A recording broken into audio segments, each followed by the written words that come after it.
everyone. My topic is all about the Elizabethan Theater from Module 11. But before we start, I am Munay sa Usman Pagka. So let's begin with what is Elizabethan Theater? Elizabethan Theater. This is sometimes called English Renaissance Theatre. It refers to the style of performance plays which blossomed during the reign of Elizabeth the First of England in 1558 to 1603. As you can see on the picture, that is how Elizabethan theater looks like. Although so many people had very negative feelings towards plays, players, and playhouses. During the Elizabeth era of the Renaissance, so many good things came out of it. Many people despised the theatre, and many people, including the Queen, frequented the theatre. This theater was important to the Elizabethans as a communal way to experience art, similar to how movies are important in many contemporary societies.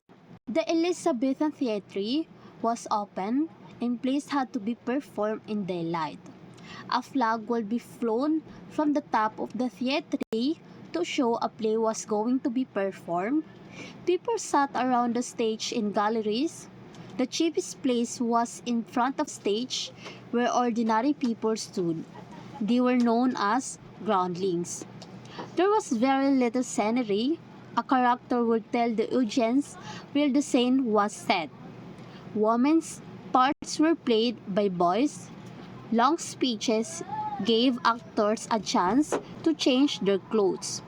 There was generally plenty of violence in the plays. Tudor audiences loved it. You can see on the two pictures, the Elizabethan Theatre was ornate and richly decorated, large enough to accommodate between 1 to 3,000. On one side of the circular or many-sided buildings was a gate through which the player goes past by paying a penny. This entitled to him to stand in a PI, an open area in the center of the building. Around rows 3 to 4 galleries of sets. Entrance to these roof galleries cost another 2 pennies. The platform stage projected out into the pit and had one or more trapdoors to hell below. Above the stage was a cover to protect the actors and their costumes. It was painted and underneath with stars in the zodiac signs. At the rear of the stage was the tiring house, which has come to be called backstage. It had one or more doors for the actors, an inner stage, an upper stage, which could serve as a balcony or battle scene. Above the stage were the musicians' gallery, and behind it, the sound effects and machinery room. Lightning and thunder were simulated. Gods were lowered and spirits went flying through the air. Gorgeous costumes were used. The stage was unlocalized with no scenery. This explains why Shakespeare's characters make frequent references to their surroundings. The dialogue sets up the scenery and the spectator's imagination. Let's move on to the theater of modern realism. Modern realism is a product of the play's development that began in Italy during the latter part of the Renaissance. It presents everyday conversation in a succinct, direct way. It features plainness of speech, which may seem mundane, but is actually very revealing of character, especially when coupled with action. The theater of realism were focused on real life.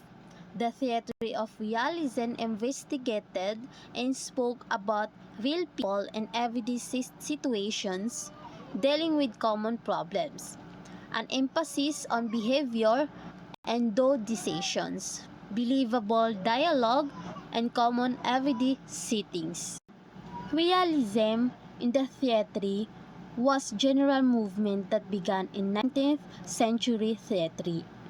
Around the 1870s, and remained present through much of the 20th century.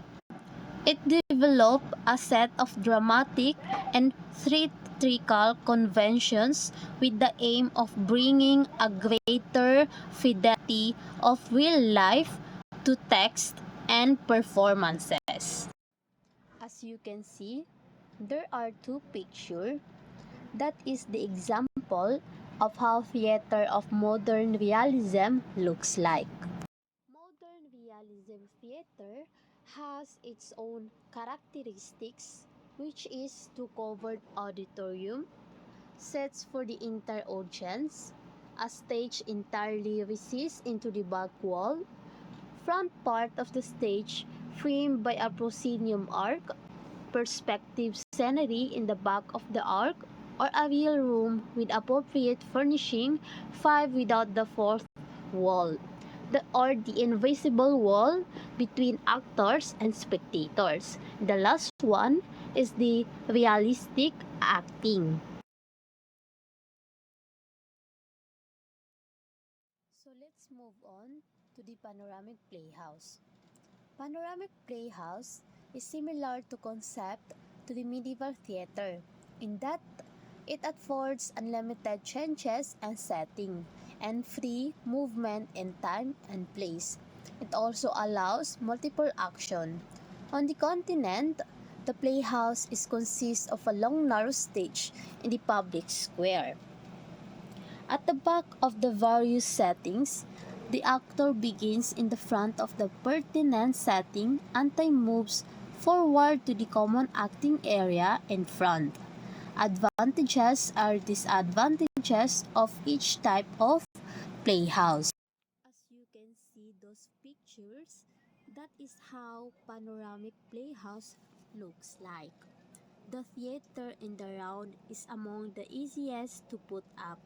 It can be placed either indoors or outdoors. It allows for extreme intimacy and has the added advantages of low production costs because it dispenses with scenery and the corresponding need for a crew. On the other hand, the actors face only a portion of the audience at a time. This results in frequent and meaningless movement in order to be visible to all the members of the audience at once in time or the other. Besides, this chant of position by the actors could cause disorientation. More important, a large portion is visible beyond the acting area. This situation tends to destroy the illusion of reality. So let's move on to the playhouse of realism. Realism playhouse, its stage lends itself to most possible devices to create the illusion of reality.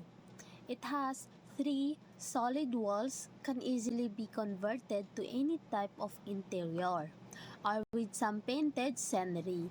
It can transport the action indoors. The lights and the sound are also easier to control.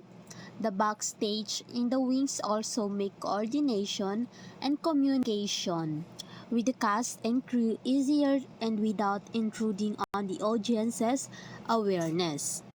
If the producer and the director so choose, the same facilities can be used minus elaborate settings and props, those varying and towards the evocative rather than the representational and thereby cutting cost. Besides the more costly demands of the realistic playhouse, it has the disadvantages of a limited audiences. You can see in these two pictures, that is how the playhouse of realism looks like. So, just like what I said earlier, the theater of realism was focused on real life, and the theater of realism also investigated and spoke about real people and every situations dealing with common problems. So, that is the part of my report. Thank you for watching.